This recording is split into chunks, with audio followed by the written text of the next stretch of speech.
শুধু রাজার ছেলে রাজা হবে, রাজনীতির এই সংস্কৃতি আমরা পাল্টে দিতে চাই।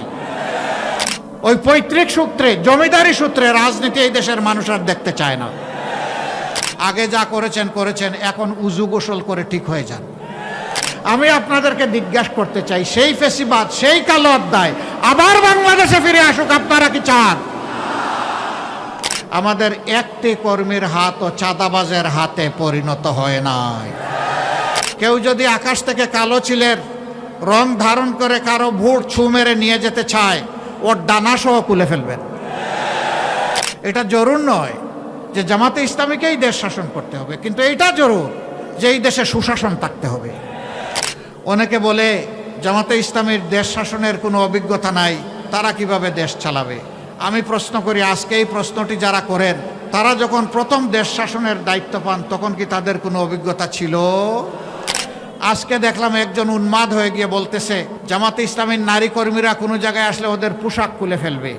আরেক জায়গায় চাঁপাই নবাবগঞ্জে মেয়ে হয়ে একজন কথা বলেছে যে ওদের হেজাব এবং নেকাব খুলে ফেলবেন টান দিয়ে, ওদেরকে ধরে পুলিশের হাতে দিয়ে দিবেন। এর নাম গণতন্ত্র? নির্বাচনের আগেই যদি আপনি এটা করেন, নির্বাচনের পরে কি করবেন? একদিকে আপনি মাদের হাতে দিবেন ফ্যামিলি কার্ড, আর পাশাপাশি আপনার প্রতিপক্ষ হলে তার সেই মায়ের গায়ে দিবে আপনি হাত। ওই ফ্যামিলি কার্ড আর হাত দুইটা একসাথে চলবে না। কিন্তু আপনি গায়ের জুড়ে সেই ফেসিবাদী কায়দায় আবার নির্বাচনকে চলে বলে কৌশলে নিজের ইচ্ছা মতো প্রভাবিত করবেন। এখনকার যুব সমাজ 24-এ চিৎকার দিয়ে ঘুমাইয়ে পড়ে নাই। যুবকদেরকে বলছেন তাদেরকে বেকার ভাতা দেবে, কে বলছে? তারা আপনার কাছে গিয়ে মিছিল করে, আপনাদের কাছে মিছিল করে বলছে যে আমরা বেকার ভাতা দেন। আমাদের যুবকদেরকে আমরা বেকার ভাতা দিয়ে অপমানিত করতে চাই না। আমাদের যুবক যুবতীদের প্রত্যেকের দুটি হাতকে আমরা দেশ গড়ার কারিগরের হাতে পরিণত করতে চাই। আমাদের একটাই ধান্দা, কিভাবে এই জাতির কিছু ভালো করা যায়। আমরা আবারও বলছি, লেজ ধরে টান দিব না, আমরা কান ধরে টান দিব ইনশাআল্লাহ। ধর্মের ভিত্তিতে কারো মূল্যায়ন হবে না। নাগরিকত্ব, দেশপ্রেম এবং তার যোগ্যতার ভিত্তিতে তার মূল্যায়ন হবে ইনশাআল্লাহ। ব্যাংক ডাকাত, শেয়ার মার্কেট লুটেরা, তাদের কি হবে? তারা অনেকে পালিয়ে বিদেশে গিয়ে আলিশান বাড়িতে থাকেন। আল্লাহ যদি আমাদেরকে তৌফিক দেন, আমরা ওদের পেটের ভিতরে হাত ঢুকাইয়া জনগণের টাকা বের করে নিয়ে আসবো। আপনি কি দয়া করে ওনার পায়ের বেড়িটা খুলে আমার পায়ে একটু লাগাই দিবেন? মহিলারা প্রকাশ্যে বলছে আমরা আমাদের ইজ্জতের পাহারাদার হিসাবে জামাতে ইসলামের উপরেই আস্থা রাখতে চাই। অনেকে বলছেন ডাকসু গত 50 বছরে যা করতে পারে নাই, এরা 4 মাসে তার চেয়ে বেশি করেছে। কেন করেছে জানেন? ওরা আল্লাহকে ভয় করে। ওরা কথা দিয়েছিল তাই কথা রক্ষা করে। আসসালামু আলাইকুম ওয়া রাহমাতুল্লাহ। সম্মানিত বাগেরহাটবাসী, কেমন আছেন? আলহামদুলিল্লাহ রাব্বিল আলামিন, ওয়াসসালাতু ওয়াসসালামু আলা রাসূলিহিল কারীম ওয়া আলা আলিহি ওয়া সাহবিহি ওয়া আহলি বাইতি আজমাইন। ঐতিহ্যবাহী ম্যানগ্রোভ ফরেস্ট এর পার্শ্ববর্তী সবচেয়ে বড় এলাকা এই বাগেরহাটে 4টি নির্বাচনী আসনে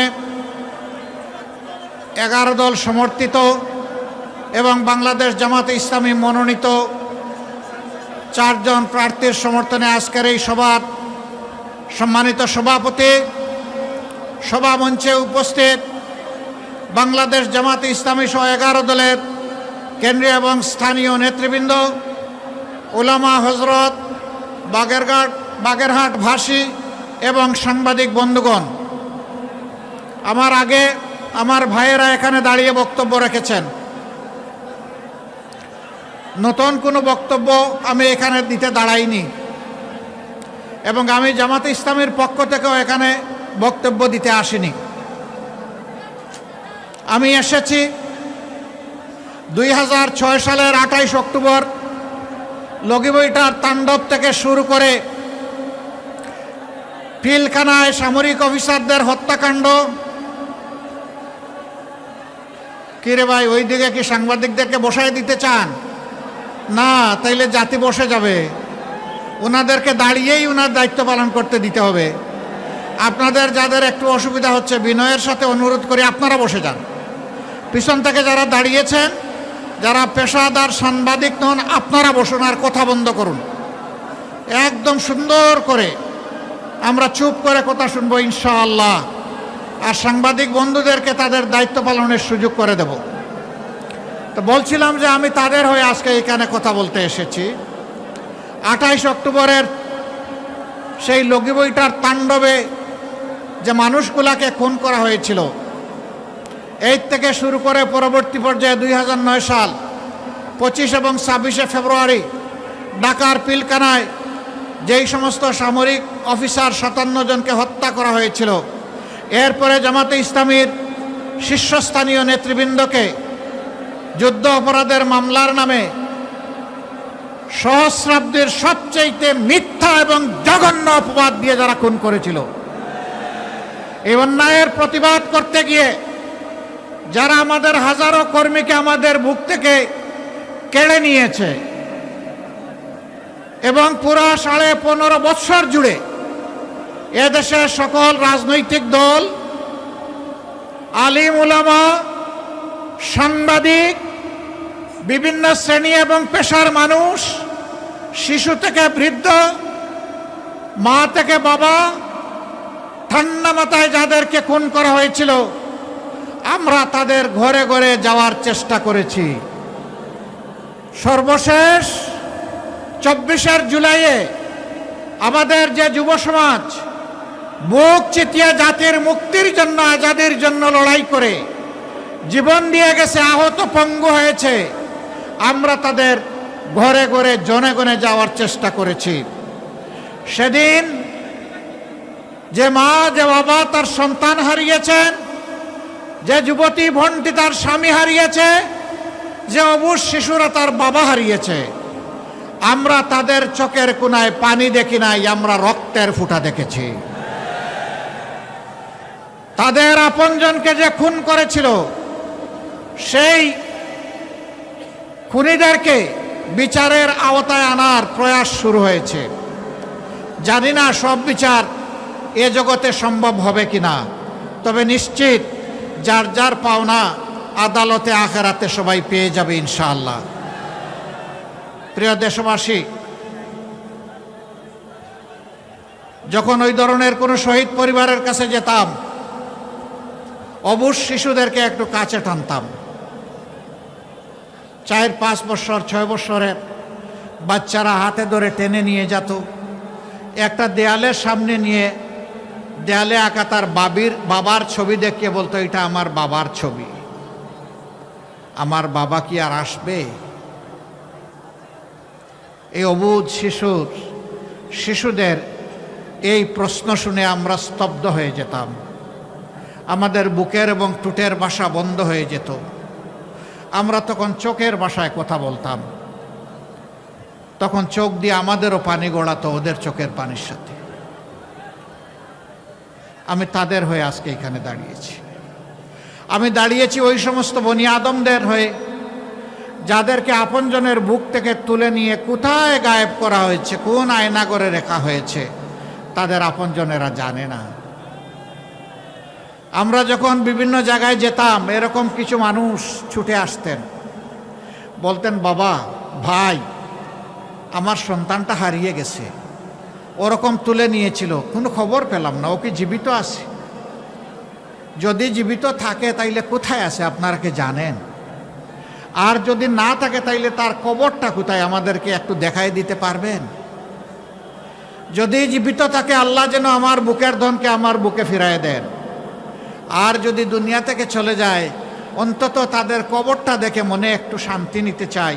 ওই কবরের মাটি ছুঁয়ে আমাদেরকে কবরটা দেখায় দিতে পারবেন? বলুন, এই সমস্ত মানুষদের কাছে আমাদের কোনো জবাব ছিল? অসংখ্য বনি আদমকে, এই দেশের নিরীহ নাগরিককে, রাজনৈতিক দলের নেতাকর্মীদেরকে, আলিম উলামাকে দফায় দফায় জেলে নেওয়া হয়েছে মিথ্যা মামলায়। মাঝে মাঝে কোর্ট থানার গারদে বসে থাকতাম। কখনো কখনো দেখতাম সফেদ দাড়িওয়ালা, মাথায় পাগড়ি বাঁধা, দেখে মনে হতো যে বড় মাপের কোনো আলেম হবেন। সবাইকে তো আর চিনতাম না। এরকম একজন আলেম, আমাকে যে রুমে রাখা হয়েছে তার উল্টা দিকে ওনাকে রাখা হয়েছে। আমি দেখতে পেলাম ওনার পায়ে বেড়ি পরানো। কোর্টের ওসিকে সালাম পাঠালাম, উনি আসলো। আমি বললাম যে ওই যে এখানে বসে আছেন উনি কে? তো উনি একটা পরিচয় দিলেন, আমি নামটা এখানে বলতে যাচ্ছি না। আমি বললাম যে উনি যদি সেই ব্যক্তি হয়ে থাকেন তাইলে তো উনি হাজার আলিমের উস্তাদ। আপনি কি দয়া করে ওনার পায়ের বেড়িটা খুলে আমার পায়ে একটু লাগাই দিবেন? কয় কেন? আমি বললাম সহ্য হয় না। কয় মাফ করবেন, আপনার পায়ে বেড়ি লাগালে তো ওই জেল থেকেই লাগাই দিত। ওই বেড়ি খুলতেও পারবো না আর আপনার পায়ে লাগাতেও পারবো না। এইরকম জ্যেষ্ঠ আলিমদেরকে, উস্তাদদেরকে, ওলামা মাশায়েখদেরকে এক জেল থেকে আরেক জেলে বেড়ি লাগিয়ে টানাটানি করা হয়েছে, বছরের পর বছর রাখা হয়েছে। কি অপরাধ? অপরাধ একটাই, তারা অন্যায়ের প্রতিবাদ করেছে। আল্লাহ আল্লাহ নবীর বিরুদ্ধে কুৎসা যারা রটনা করেছে তাদের বিরুদ্ধে আওয়াজ দিয়েছেন। এই অপরাধে তাদেরকে হেনস্থা করা হচ্ছে। আমি তাদের হয়ে আজকে এখানে দাঁড়িয়েছি।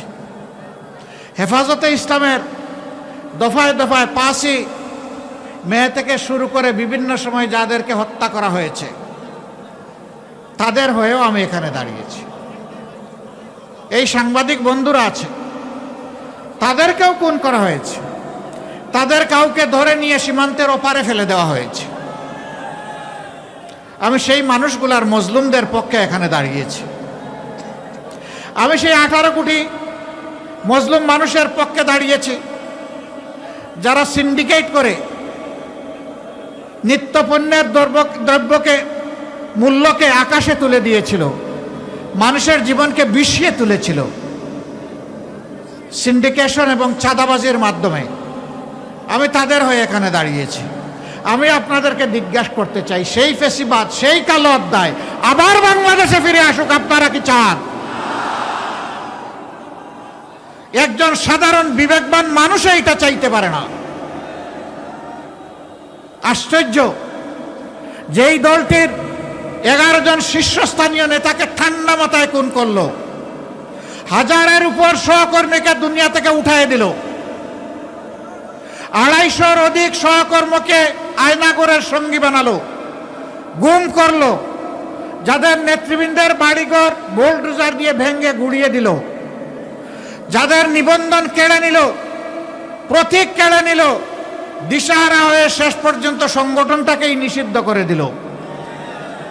সেই মজলুম সংগঠন আল্লাহ তাআলা এই জাতিকে যখন আমাদের বুকের সন্তানদের বুক চিতিয়ে যুদ্ধ করার ফসল হিসাবে আমাদেরকে মুক্তি দিলেন, আমরা সেজদায় পড়লাম, শুকরিয়া আদায় করলাম। সেই রাতেই আমরা ঘোষণা করলাম, আজ আমরা সকল কষ্ট ভুলে গেলাম, আমরা কারো উপর প্রতিশোধ নেব না। বাংলাদেশের 56,000 বর্গমাইলে বসবাসকারী 18 কোটি মানুষ তার সাক্ষী, আমরা কারো উপর প্রতিশোধ নেই নাই। আমরা আমাদের সহকর্মীদেরকে বললাম, পুলিশ নাই, র্যাব নাই, বিজিবি নাই, আনসার নাই, এই অবস্থায় জনগণের জান, মাল এবং ইজ্জতের পাহারাদারির দায়িত্ব আমাদেরকে নিতে হবে। আমরা পাহারাদার হয়ে সমাজের জন্য ঘর থেকে বের হয়ে আমরা দাঁড়িয়ে গেলাম। টানা 15 দিন সেই বৃষ্টি ভিজা এবং রোদে শুকানো দিনে আমাদের সহকর্মীরা পাহারা দিয়েছে দেশের মানুষের জান, মাল এবং ইজ্জতের। এরপরে সরকার যখন গঠন হয়েছে, কিছু স্থিতিশীল হয়েছে, পুলিশ আস্তে আস্তে তাদের কাজকর্মে ফিরে এসেছেন, তখন আমরা তাদের সাথে এবং বিভিন্ন পক্ষ, বিভিন্ন দল, ধর্মের নেতৃবৃন্দের সাথে আলাপ করে আমাদের সহকর্মীদেরকে আমরা তুলে এনেছি। আমরা বলেছি আবারও প্রয়োজন হলে আমরা যাব। আমরা সহকর্মীদেরকে বলেছিলাম, ধৈর্য ধরুন, শান্ত থাকুন। আপনারা বাংলাদেশের জনগণ, বাগেরহাটের জনগণ সাক্ষী, আমাদের একটি কর্মীর হাতও চাঁদাবাজের হাতে পরিণত হয় নাই। অনেক দুঃখ কষ্ট, অনেক আর্থিক ক্ষতি আমাদের হয়েছে, কিন্তু চাঁদাবাজি যেহেতু হারাম, হারামের দিকে আমাদের কর্মীদের হাত বাড়ানো হয় নাই। আমরা কোনো স্ট্যান্ড দখল করি নাই। আমরা মানুষকে, নিরীহ মানুষকে মামলা দিয়ে একই মামলায় শত শত আসামি করি নাই। আমরা এ নিয়ে কোনো মামলা বাণিজ্য করি নাই।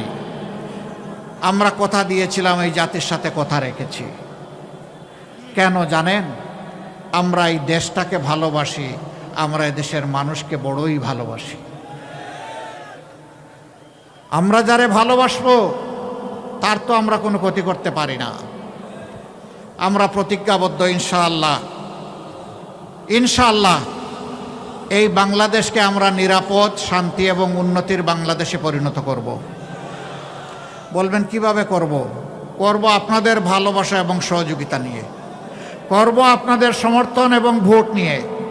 যদি আমরা আপনাদের বিবেচনায় উপযুক্ত হই। অনেকে বলে জামাতে ইসলামীর দেশ শাসনের কোনো অভিজ্ঞতা নাই, তারা কিভাবে দেশ চালাবে? আমি প্রশ্ন করি, আজকে এই প্রশ্নটি যারা করেন, তারা যখন প্রথম দেশ শাসনের দায়িত্ব পান তখন কি তাদের কোনো অভিজ্ঞতা ছিল? যদি না থেকে থাকে তাহলে এটি কোনো শর্ত নয়। আর আমি বলবো তাদের কথা সঠিকও নয়। আমরা একটা সরকারে 1 থেকে 6, 2001 থেকে 6 আমরা একটা সরকারে সামান্য অংশগ্রহণ করেছিলাম। 2 জন মন্ত্রী দায়িত্ব পালন করেছিলেন। তারা কি ব্যর্থ ছিলেন? তারা কি অসৎ ছিলেন? তারা কি অদক্ষ ছিলেন? না, তারা সততা এবং দক্ষতার সাথে তাদের দায়িত্ব তারা পালন করেছেন। সেই মানুষগুলা যাদেরকে নিজেদের হাতে গড়ে রেখে গিয়েছেন, আজকে তারাই আপনাদের সামনে এগিয়ে এসেছেন।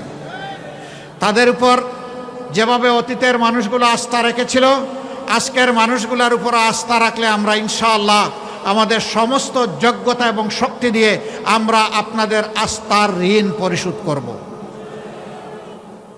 প্রিয় দেশবাসী, আমরা কি চাই? দেশবাসী যা চায় আমরাও তাই চাই। আমাদের যুব সমাজ যা চায় আমরা তাই চাই। আমাদের মা বোনেরা যা চান আমরা তাই চাই। যুব সমাজ কি চায় তারা জাতিকে জানিয়ে দিয়েছে। জানিয়ে দেয় নাই? বাংলাদেশের 5টা পাবলিক বিশ্ববিদ্যালয়, যেগুলা সর্ববৃহৎ বিশ্ববিদ্যালয়, সেই বিশ্ববিদ্যালয়ে নির্বাচন হয়েছে ছাত্র সংসদের। তারা কি একটা রায় দেয় নাই? তারা কি বলেছে আমরা আবার ফেসিবাদ ফিরিয়ে আনতে চাই? তারা কার পক্ষ নিয়েছে? তারা ইনসাফের পক্ষ নিয়েছে। তারা আস্থা রেখেছে আমাদের সন্তানদের উপর। আমাদের সন্তানেরা আস্থার প্রতিদান দিয়ে চলেছে। অনেকে বলছেন ডাকসু গত 50 বছরে যা করতে পারে নাই, এরা 4 মাসে তার চেয়ে বেশি করেছে। কেন করেছে জানেন? ওরা আল্লাহকে ভয় করে। ওরা কথা দিয়েছিল তাই কথা রক্ষা করে। আমাকে অনেকে জিজ্ঞেস করেছে, আপনারা যদি বাংলাদেশ পরিচালনার সুযোগ পান তাহলে বাংলাদেশটি কেমন হবে? আমি বলেছি ডাকসু যেমন আসে তার চেয়ে ভালো হবে। এখন মহিলারা, এই কয়েকদিন আপনারা হয়তো সামাজিক যোগাযোগ মাধ্যমে দেখতে পারেন, মহিলারা প্রকাশ্যে বলছে আমরা আমাদের ইজ্জতের পাহারাদার হিসাবে জামাতে ইসলামের উপরেই আস্থা রাখতে চাই। একজন বোন পোশাকে আশাকে, তিনি আপনারা হয়তো সবাই যেমনটা কল্পনা করেন তেমন না। তাকে সাংবাদিক বন্ধু প্রশ্ন করেছেন, আপনি এবার কাকে ক্ষমতায় দেখতে চান? উনি বলে জামাতকে। কয় আশ্চর্য, জামাত ক্ষমতায় আসলে তো আপনি এই পোশাক পরতে পারবেন না। কয় পরবো না। বলে যে অন্য পোশাক পরা লাগে। বলে পরবো। এরপরে বলে যে জামাতকে কেন ভালোবাসেন, কেন চান? বলে যে আমি বিশ্বাস করি জামাত ক্ষমতায় আসলে দেশ ঠিক হবে। জিজ্ঞাসা করে জামাতের কোন জিনিসটি আপনার ভালো লাগে? বলে যে পুরা জামাতকেই আমার ভালো লাগে, কোনো জিনিস আলাদা করার মতো নাই। আজকে মায়েরাই আস্থা কেন রাখছে? কারণ 54 বছর তারা সবাইকে দেখেছে, সবাই তাদের সাথে কথা দিয়েছে, কিন্তু তাদের ইজ্জতের প্রতি যথাযথ সম্মান প্রদর্শন করা হয়নি। আর এই সময়টা জুড়ে আমরাও এই সমাজে ছিলাম, আমাদেরকেও তারা দেখেছেন। আমরা মায়েদের ব্যাপারে বলতে চাই, আমরা সবাই মায়ের সন্তান, মায়ের পেট থেকে এসেছি। মা আমাদেরকে 285 দিন গর্ভে ধারণ করেছেন বড় কষ্ট করে। দুনিয়ায় আসার পরে বুকের দুধ খাওয়িয়েছেন, আর বুকটাকে আমার জন্য, আপনার জন্য বিছানা, নিরাপদ বিছানা বানিয়ে দিয়েছেন। যে মা পেটে নিলেন, বুকের দুধ খাওয়ালেন, বুককে সন্তানের বিছানা বানিয়ে দিলেন, সেই মায়ের ঋণ পরিশোধ করা কি সন্তানের পক্ষে সম্ভব? অসম্ভব। আমরা এটা পারবো না, কিন্তু আমাদেরকে জান প্রাণ দিয়ে চেষ্টা করতে হবে সেই মাকে সম্মান করার। আমরা ইনশাআল্লাহ এই দেশের সেবার সুযোগ পেলে আমরা মাদেরকে মর্যাদার আসনে অধিষ্ঠিত করব। তারা ঘরে, চলাচলে, কর্মস্থলে, সব জায়গায় তাদের জন্য সম্মান এবং নিরাপত্তা নিশ্চিত করা হবে ইনশাআল্লাহ। আমরা বড় ব্যথিত, বড় দুঃখিত, বড় লজ্জিত। এই নির্বাচন ফ্যাসিবাদের জাতাকলে পিষ্ট হওয়া সকল দলই আমরা অংশগ্রহণ করছি, কিন্তু দুই একটা দল ইদানিং মায়েদের, জামাতে ইসলামের প্রতি এই ভালোবাসাকে তারা সহ্য করতে পারছেন না। গণতন্ত্রের অর্থ হচ্ছে জনগণের রায়ের উপর, চিন্তার উপর, মতের উপর আপনাকে আস্থা রাখতে হবে। আপনার কথা আপনি বলবেন, আমার কথা আমি বলবো, এই সুযোগ সবাইকে দিতে হবে। আজকে দেখলাম একজন উন্মাদ হয়ে গিয়ে বলতেছে জামাতে ইসলামের নারী কর্মীরা কোনো জায়গায় আসলে ওদের পোশাক খুলে ফেলবে। সে তার সহকর্মীদেরকে হুকুম দিচ্ছে। আরেক জায়গায় চাঁপাই নবাবগঞ্জে মেয়ে হয়ে একজন কথা বলেছে যে ওদের হেজাব এবং নেকাব খুলে ফেলবেন টান দিয়ে, ওদেরকে ধরে পুলিশের হাতে দিয়ে দিবেন।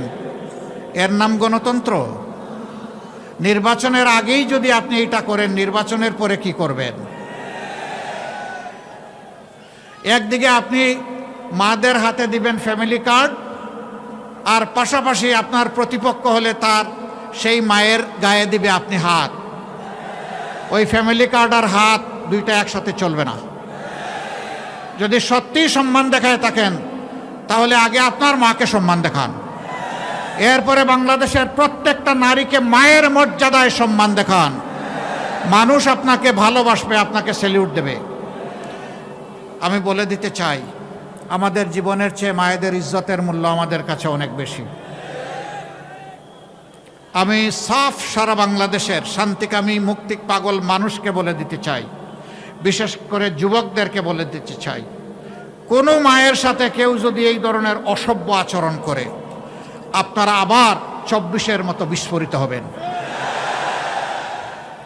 বলবেন জীবন দিব কিন্তু মায়ের মর্যাদা দেব না, কাউকে না মায়ের মর্যাদা নিয়ে টান দিতে দেব না।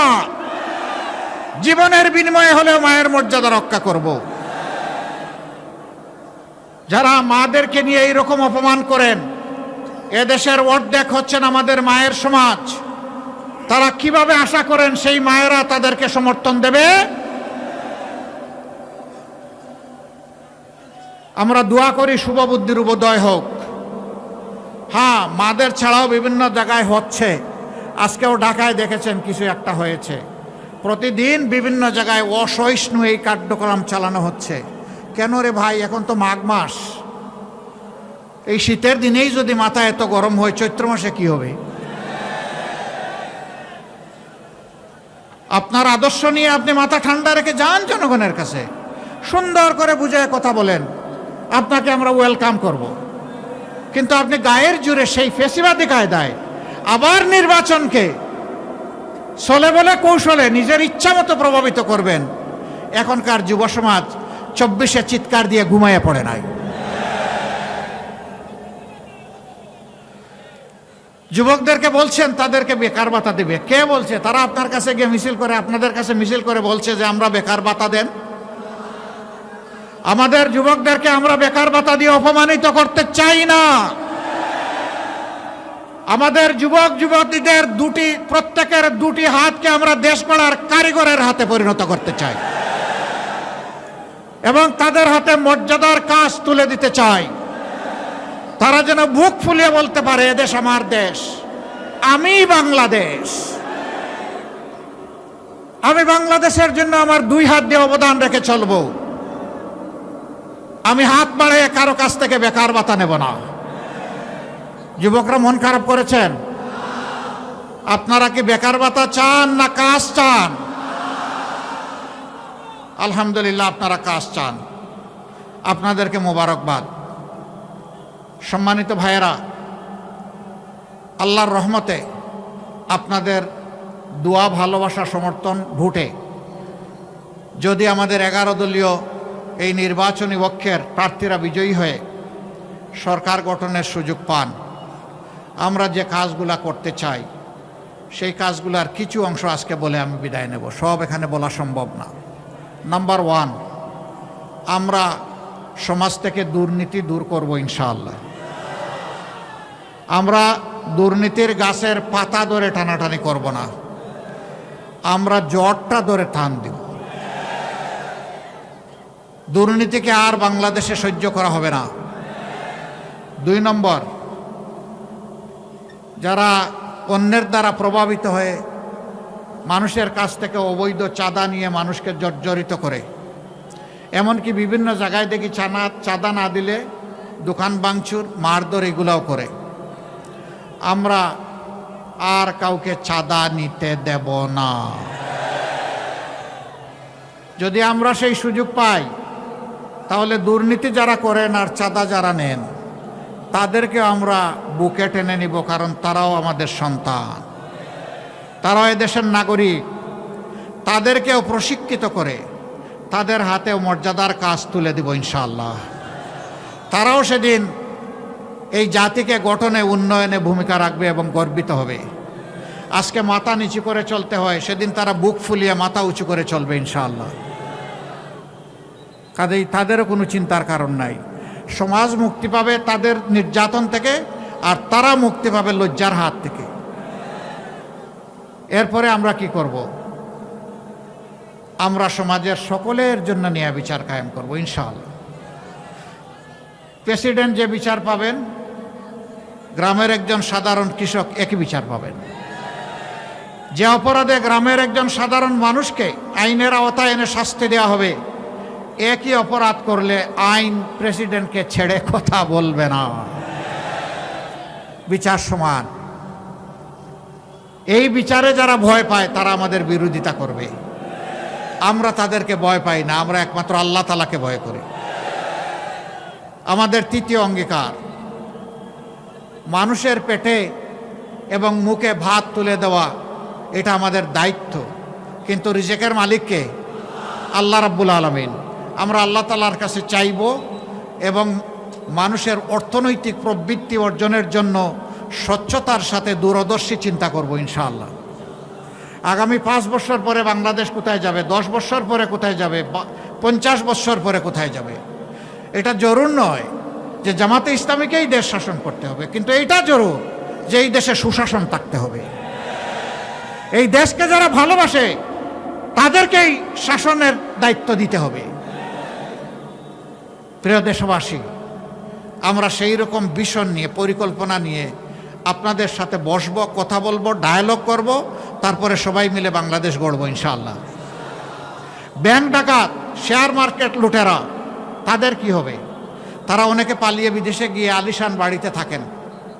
আল্লাহ যদি আমাদেরকে তৌফিক দেন, আমরা ওদের পেটের ভিতরে হাত ঢুকাইয়া জনগণের টাকা বের করে নিয়ে আসবো।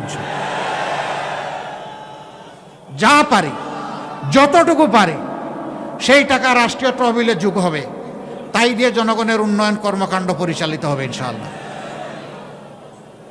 এরপরে যদি আল্লাহর মেহেরবানিতে আমরা দায়িত্ব পাই নেই, সেই দিন থেকে আমরা সাফ বার্তা সবাইকে দিয়ে দিব, আগে যা করেছেন করেছেন, এখন উজু গোসল করে ঠিক হয়ে যান। এখন আর এগুলা চলবে না। আগেরটা কি হবে পরে দেখা যাবে, কিন্তু এখনটা করলে আর কেউ রেহাই পাবেন না। এই বার্তা যখন চলে যাবে, আমরা বিশ্বাস করি মাথা যদি ঠিক থাকে শরীর ঠিক হয়ে যাবে। রাজনীতির জায়গাটা স্বচ্ছ হয়ে গেলে গোটা সমাজ স্বচ্ছ হয়ে যাবে ইনশাআল্লাহ। তখন আর কেউ দুঃসাহস দেখাবে না দুর্নীতি করার, অন্য কোনো অপরাধ করার।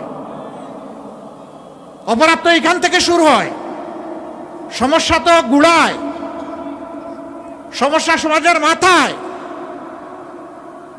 আমরা আবারও বলছি, লেজ ধরে টান দিব না, আমরা কান ধরে টান দিব ইনশাআল্লাহ। যারাই অপরাধ করবে, কোনো ছাড় নাই। সম্মানিত ভাইরা, আমাদের সমাজের একটা বিপুল সংখ্যক শিশু, তারা শিক্ষার আলো থেকে একেবারেই বঞ্চিত। তার মা পেটের ভাত যোগান দিতে পারে না, ওরা শিক্ষা দিবে কিভাবে?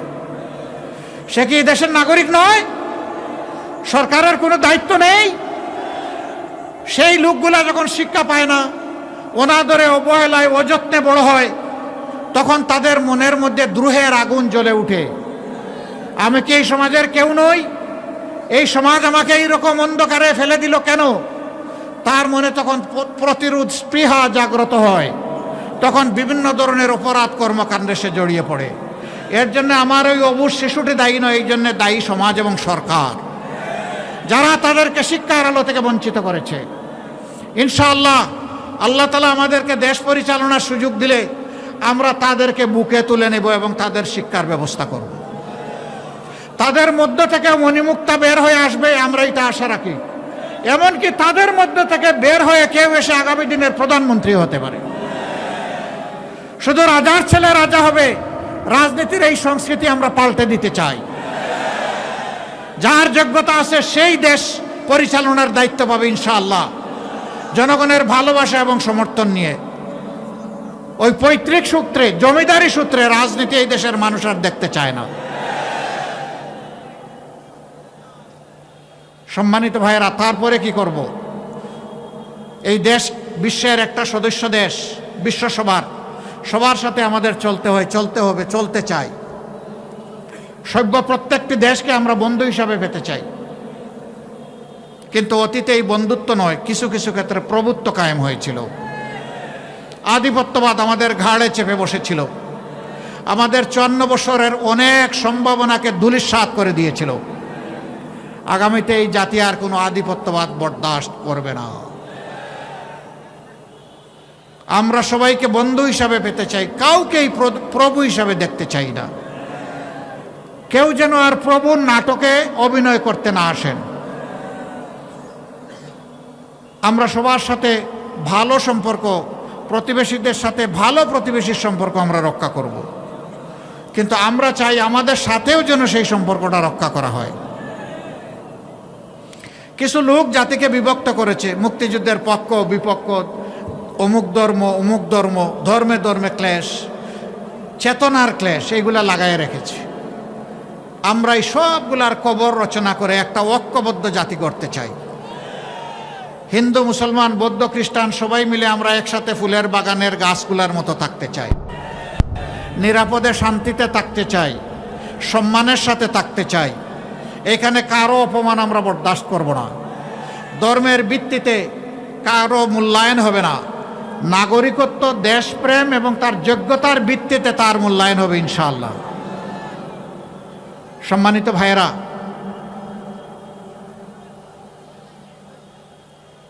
এই বাগেরহাটেরও অনেক সমস্যা আছে না?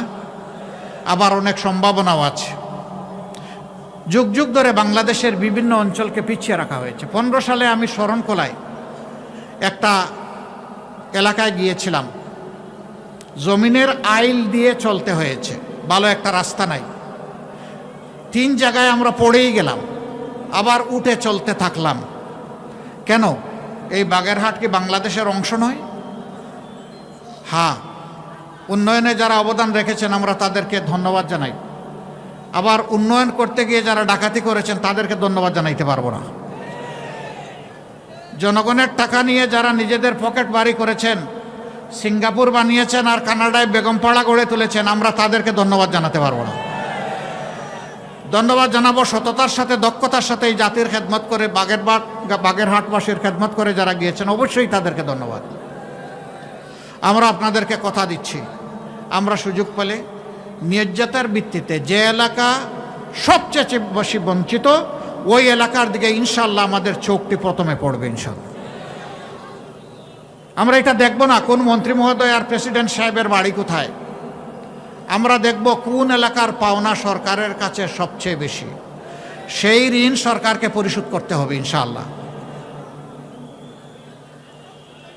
যদি শুধু সমাজে ইনসাফটা কায়েম করা যায়, দুর্নীতি সহ সব বন্ধ হয়ে যাবে।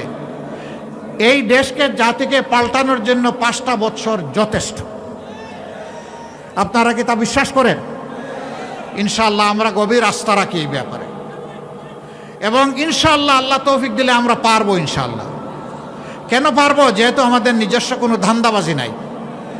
আমাদের একটাই ধান্দা, কিভাবে এই জাতির কিছু ভালো করা যায়। আপনাদের সবাইকে অনুরোধ জানাবো, 12 তারিখের 2টি বুথে আপনারা ঐতিহাসিক গুরুদায়িত্ব পালন করবেন ইনশাআল্লাহ। হা বুট মানে হচ্ছে ফেসিবাদ আর ফিরে না আসুক, এক কথা এইটাই হা বুট। হা মানে আজাদি, না মানে গুলামি। এবার আপনারা বলুন, আজাদি না গুলামি? আজাদি না গুলামি? তাহলে 12 তারিখের প্রথম ভোট হবে ইনশাআল্লাহ। শুধু আমি একা না, আমার মা বাবা ভাই বোন স্ত্রী পুত্র যারাই আছে ভোটার, আপনজন প্রিয়জন এলাকাবাসী সবাইকে নিয়ে আমরা নতুন বাংলাদেশের পক্ষে দাঁড়িয়ে যাব ইনশাআল্লাহ। মনে রাখবেন, হা জিতলে বাংলাদেশ জিতবে, আর হা হেরে গেলে বাংলাদেশ হেরে যাবে। আমরা বাংলাদেশকে হারাতে দিব না ইনশাআল্লাহ। দ্বিতীয় ভোটটি হবে ন্যায় এবং ইনসাফের পক্ষে। 11 দল যে প্রতীক নিয়ে যেখানে এসেছে, আমরা সবাই এক। এখন আমাদের পরিচয়, আমরা 11 দলীয় নির্বাচনী ঐক্য, আমরা ঐক্যবদ্ধ বাংলাদেশ। আপনারা ঐক্যবদ্ধ বাংলাদেশের পক্ষে থাকবেন? তাহলে সেদিনকার এখন যেমন গণজোয়ার চতুর্দিকে সৃষ্টি হয়েছে ন্যায়ের পক্ষে ইনসাফের পক্ষে, সেদিন যেন ব্যালটের জোয়ার সৃষ্টি হয় ইনশাআল্লাহ। তবে আপনাদেরকে একটু সাবধান করে যাব, কেউ যদি আকাশ থেকে কালো চিলের রং ধারণ করে কারো ভোট ছু মেরে নিয়ে যেতে চায়, ওর ডানা সহ খুলে ফেলবেন।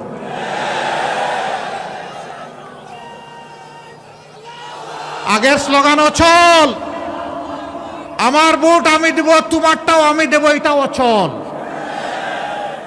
তোমার ভোট তুমি দাও, আমার ভোট আমি দেব।